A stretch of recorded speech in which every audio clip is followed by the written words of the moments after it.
years ago, and I decided not to publish it until I became super wealthy.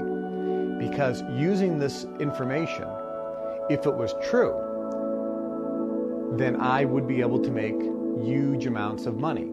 And then after I used my own information and the information I learned from others to make huge money, then I would publish the book.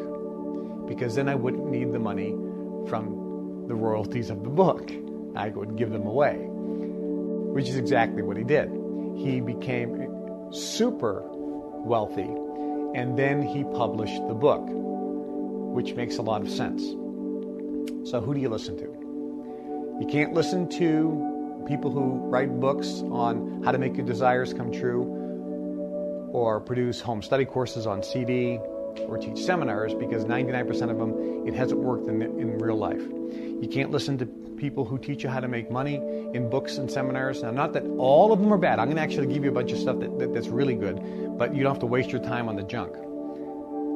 Because the people who write this stuff, they ain't rich. They haven't made hundreds of millions of dollars. It hasn't worked for them, and they made all their money teaching you how to make money. So they're giving you really bad information. And you can't read books by the super wealthy, like the Warren Buffetts of the world, or the Donald Trumps, or the Bill Gates, because number one, they don't write their own books. They don't even know the information that's in there. So you're not getting information directly from them, number one. Number two, they will never tell you this. They'll deny it, but it's true. They do not want you to know the true secrets, because they do not want competition. As a matter of fact, and this will scare you, but it's true, what they will categorically do is they will give you wrong information so that you will achieve a little bit of success, but not that much success. Isn't that interesting? They'll give you a little bit of success, but not that much success. So they'll give you wrong information on purpose to virtually sabotage your ultimate success, to keep you as a worker instead of that which is making ultimately millions. So who do you listen to? Well, some of you are saying, well, I know what you're saying. You should listen to me. Actually, no, I didn't invent any of this information. I'm just the messenger. I'm just the teacher. I learned this information. None of it's mine. I've learned it, I've applied it, and I've taught it. Where did I get this information from? And where is the information that you're going to be receiving today and tomorrow? Where did it come from? Well, I mentioned secret societies. Nothing to be scared about when we talk about secret societies. No conspiracy theories, no mystical stuff, no Satan worshiping, nothing like that. Just a group of people would get together and basically share information within, quote, the gene pool. That's really what it comes down to. And again, this is historical facts. The elite class set up societies where they could work together and benefit one another as a group. They believed that wealth and they believed that this knowledge should be kept amongst themselves, and they believed that it was genetic in nature. And so they set up societies. Freemasons, as I mentioned, was one. A very famous one is at Yale University. Yale University, very famous American university, has a society called the Skull and Bones. Now, the Skull and Bones has a building. You can see it. People go in and out of the building, and they meet at places. It's common knowledge. If you're a member of the Skull and Bones, you don't hide it. You're proud of that membership. President Bush, John Kerry, the senator, many politicians, Supreme Court justices. As a matter of fact, the CIA was started by the Skull and Bones. There's a great movie with Matt Damon about that called The Good Shepherd. Watch it. You can see a little bit about the Skull and Bones. It talks a little bit about that, and they give you some inside information of how the meetings work and how the networking works amongst members. So there are lots of secret societies all around the world. The Illuminati is one. And one of the largest ones, which is actually kind of at the pinnacle, is called the Brotherhood. And the Brotherhood is a unique society because it keeps its membership very secret, and it keeps its existence very secret.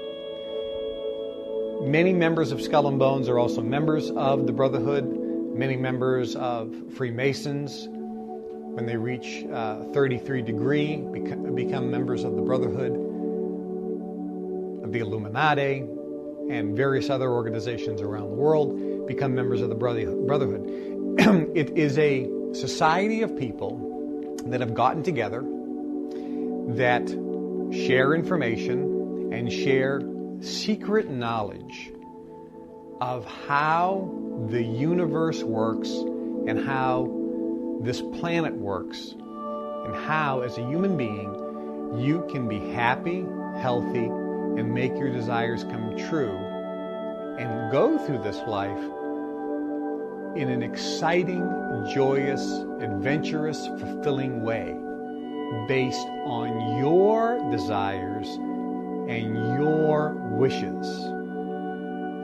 And that's key. It's your desires and your wishes. Now, every person on the planet has different desires and different dreams and different wishes.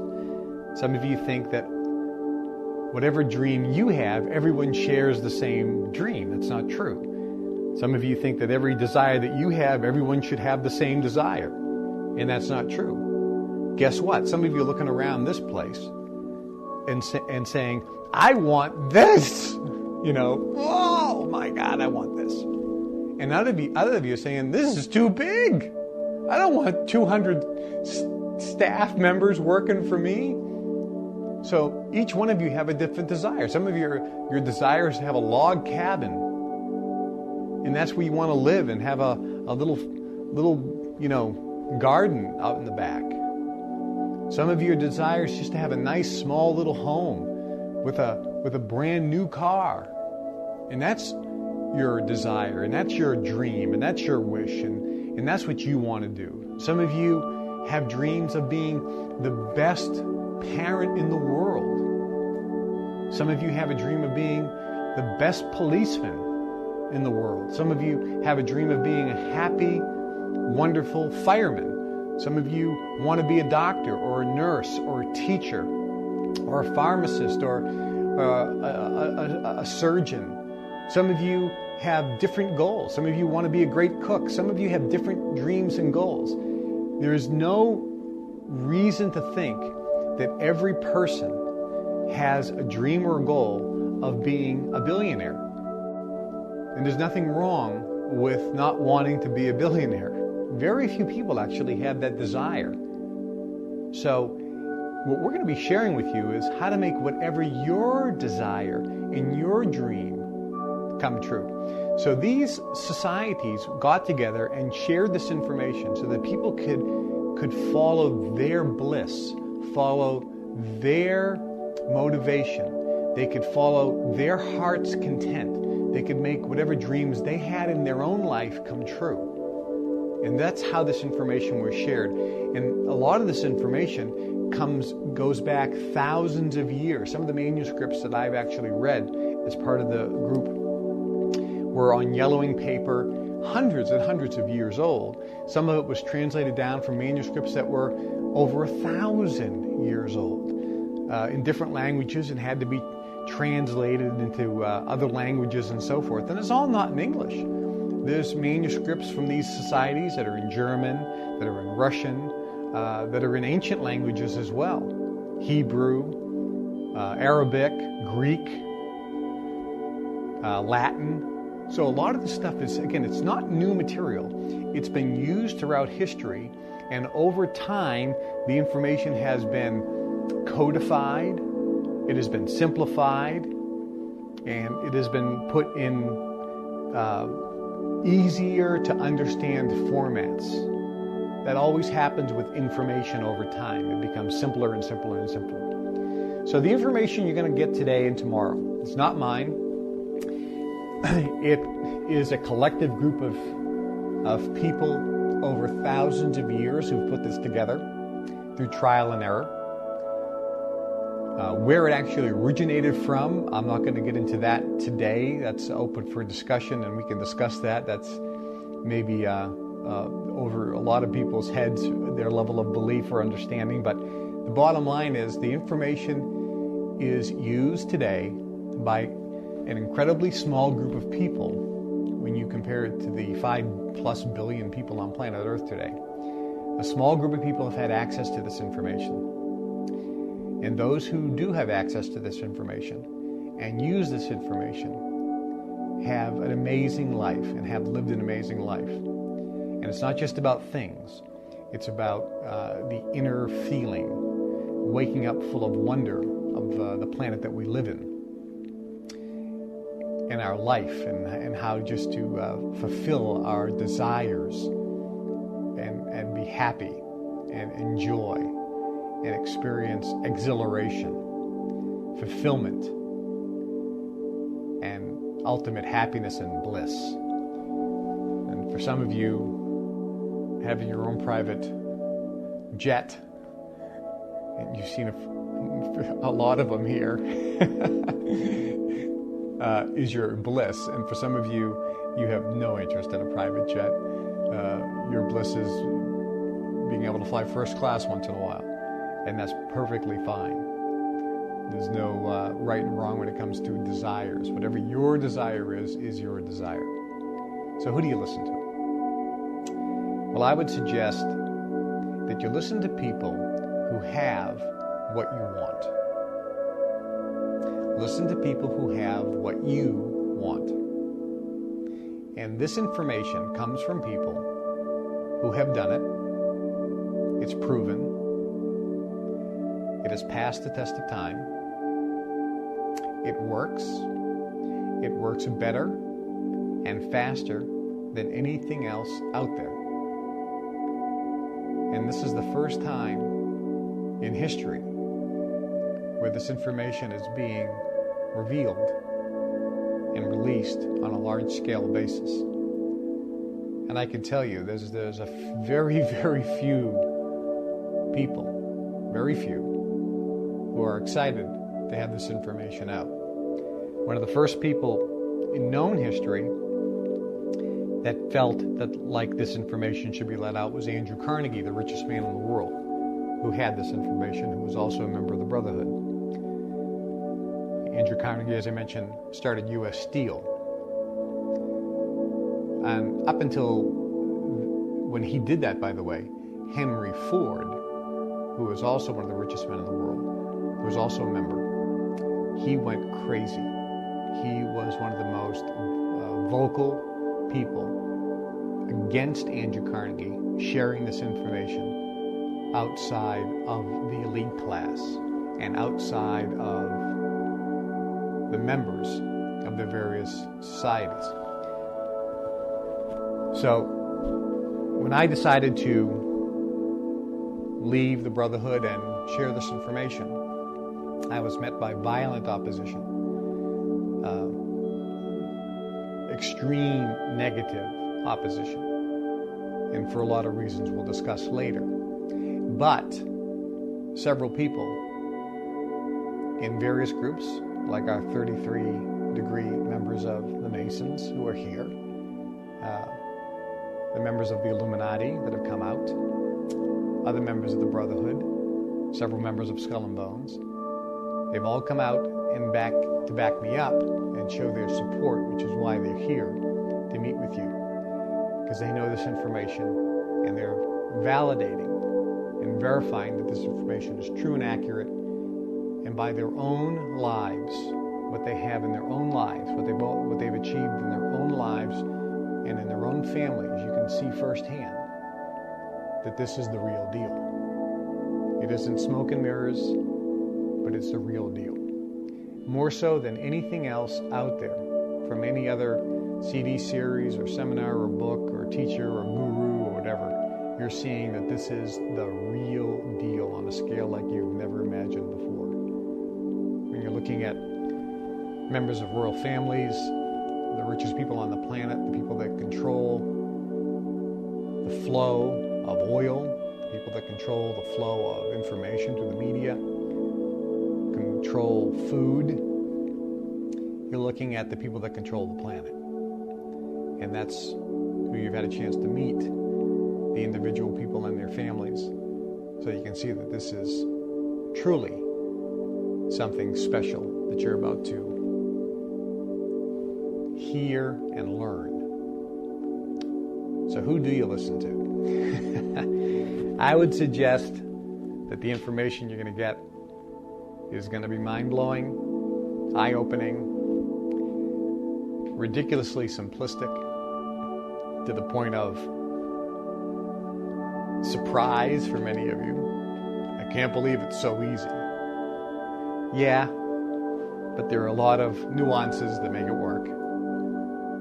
But it is easy, incredibly easy to apply, and the results should happen for you faster than you could ever dream possible. So let's talk about a few things first. First, you're going to learn a lot of information. Again, the information that I'm going to be sharing with you in just 2 days is just a thumbnail sketch, kind of a bird's eye view. I can't give you everything today and tomorrow that I've learned over 35 years. And thousands and thousands and thousands and thousands and thousands of hours of training. Now, by the way, when you're in societies, how is the training actually given to one another? It's actually not done in classrooms. It is done in some workshops such as this, some seminars and some lectures, absolutely. A lot of the information, however, is taught to you via books where you actually have to read things. The reason I point that out is today, very few people read. And one of the interesting decisions made by society members, and this has been throughout history, by the way, is when you have the elite class who have information, they want to keep that information to themselves so that they do not have competition. Throughout the history of the world, the ruling classes, the elite class of people that had this knowledge, they wanted to keep the knowledge to themselves so they didn't have competition. The way to do that was, first and foremost, keep the masses illiterate. If we can keep the masses unable to read, then we will keep them outside of this ability to get this knowledge. Which is one of the reasons why in schools around the world, reading levels are continuing to go down. Now, throughout history, the majority of the population was illiterate. In today's society, we have schools, so we think, oh, everybody can read and write. It's not really true. In America, for example, phonics, which was taught in all schools, was taken out of the schools and replaced with a method called the look-see method. And this makes sure that kids can't really read. So reading is diminishing over time. It's going down, down, down, down, down. So we learn this information within the societies primarily from reading. And reading is something that is really overlooked. But knowledge that comes through reading is quite different than through any other method. Leaders are always readers. If you look at the leaders of countries around the world, if you look at the billionaires around the world, if you look at the captains of industry around the world, they always are massive readers. They read all the time. Now think about that. I mentioned to you that I learned this information, and information is shared within societies primarily through reading. So when you see somebody who is a ferocious reader, ask yourself, I wonder if he's a society member, because that's one of the things that we're taught And that's one of the things that we're trained to do very early on, is to read and gather information through reading.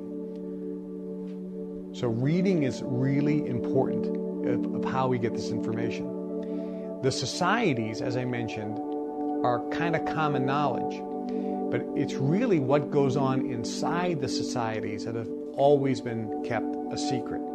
Hey, I'm Senator John Kerry, and I'm a member of Skull and Bones. Okay, what goes on? Well, I can't tell you. It's a secret. I'm a 33-degree member of the Freemasons. I'll let you know that. That's okay. Benjamin Franklin was a member of the Freemasons, a 33-degree member. Throughout history, our leaders were 33-degree members. They were proud of that membership. They used to wear their Masonic garb in public. They were proud of membership. But when you ask them what went on inside, what did you learn, that's when it stopped. That's when, no. I'll let you know that I'm a member, but not what I learned as a member. So, we're coming forward, not just myself, but the friends that I brought along with me. We are now sharing with you this information. So I mentioned, how does this information taught to us? A little bit in lecture or workshop or seminar, primarily through reading. And the third method in which this information is shared is via one another, one-on-one communication with other people. Information is shared between one participant or one member to another member. Many of this is done one-on-one. So there's a lines of communication, just like it has been done throughout history, where information has been passed down verbally. And in many cases, information is passed down verbally verbatim, although most of it is backed up in written form. But it is passed down verbally verbatim, which is really interesting. You start sitting down with somebody over a cup of coffee, and a lot of these society meetings aren't so secret. You know, in recent times, it's very common for us to sit down at a coffee shop and have a cup of coffee and be sharing things. And if you recorded that 20-minute conversation, the information that went back and forth may go over the heads of 90% of the people. But the information between the society members, because we know what we're talking about, it's not in code, but we know what we're talking about, resonates perfectly, and we get so much information that we can use in our real lives. So first is by some workshop lecture. Secondly, mostly by reading. Thirdly, by one-on-one. And the last method of learning is something that we don't do today very often, or we don't even use the words very often, although Donald Trump brought it out with his TV show, The Apprentice. How many times have you heard apprentice in today's society? What are you doing? Well, I'm an apprentice. How many people say I'm an apprentice? That's how we learned everything throughout history. You got an apprenticeship. You wanted to be a plumber, you became an apprentice. You found a master plumber, you became his apprentice, and you learned from that master plumber. Go back and look at martial arts. Go look at the Star Wars. You know, you had the Jedi Knight. The master Jedi Knight always had an apprentice, and it was a one-on-one training. Sometimes we call him, he's my mentor. Well, this is the fourth method in which the societies share information, through a virtual apprenticeship program.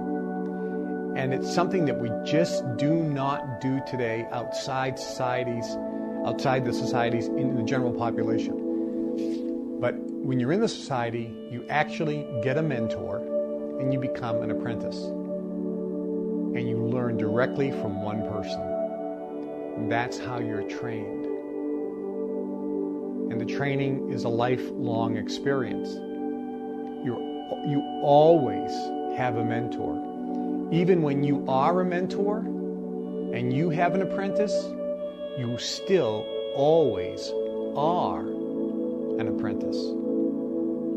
Now, with that in mind, I want to talk about the first most important thing that we're taught based on this concept of how to learn. How did we learn this information, whether it's in the Masons, whether it's in the Brotherhood, or the Illuminati, whether it's in the Skull and Bones, or any of the other hundreds of secret societies? How did we learn this information? First, we're taught that we have to be teachable. We have to be coachable. This is the first thing that we're trained. And actually, before you are even let in as a member, sometimes it can take years before you are allowed in as a member. Now, some groups, like the Masons, you're allowed in very early, but you don't learn anything really until you get way up to the top. So even though you're in, you're not getting anything. You're just kind of going through almost the interview process. Because if you join the Freemasons, very few people reach the 33-degree level. That's because they don't qualify. And what's the qualification of being a member of the Brotherhood or a member of these and getting to the highest levels and learning all the information? This is the key, by the way, because there are many people that are members, but very few reach the highest levels. What is the number one, the first and foremost qualification? And that is, are you teachable? Because if you're not teachable, if you're not coachable, you then disqualify yourself. So the first thing we're taught is, not are we great teachers, not are we great people, not are we so smart, but actually, do we know how dumb we are? Do we know how much we don't know? Do we know that I don't know what I don't know? Think about that statement. Ask yourself, are you sitting there going, I don't know what I don't know. I know nothing. And I'm going to listen to everything, and I'm not going to challenge it by disagreeing, and I'm also not going to blindly follow it. I'm going to believe what you're saying must be true, but I am going to question it until I understand why it's true. You must be teachable. First, most important thing, today and tomorrow and throughout your life, understand this concept. If you get nothing else from today and tomorrow but this one concept I'm going to teach you right now, you will be better off, happier, more successful.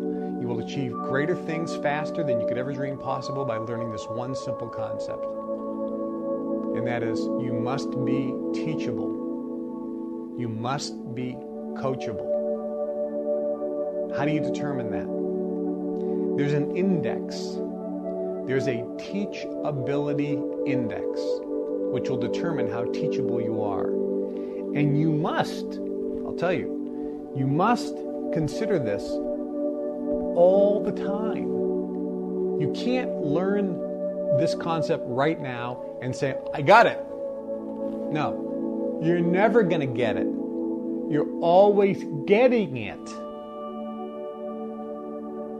Do you understand that? You're always getting it. How teachable are you? How coachable are you? So what's your teachability index? There are two variables when it comes to your teachability index. The first variable is, what is your willingness to learn? On a scale of 1 to 10, if you're listening to this on CD, ask yourself, on a scale of 1 to 10, how high is your willingness to learn this information? Now, this teachability index is applied in life or any particular study. Let's say you want to learn a foreign language. You have to ask yourself, if you're going to succeed in learning a foreign language, you must be teachable. You must have a high teachability index, otherwise you're wasting your time. If you want to learn this information today and tomorrow, and all the other information that we'll provide to you, you must be teachable. That's why some people in the societies may have a high teachability index in the beginning, but later on they know everything. They stop becoming teachable. I've had apprentices who have stopped being teachable, and I've one guy, for example,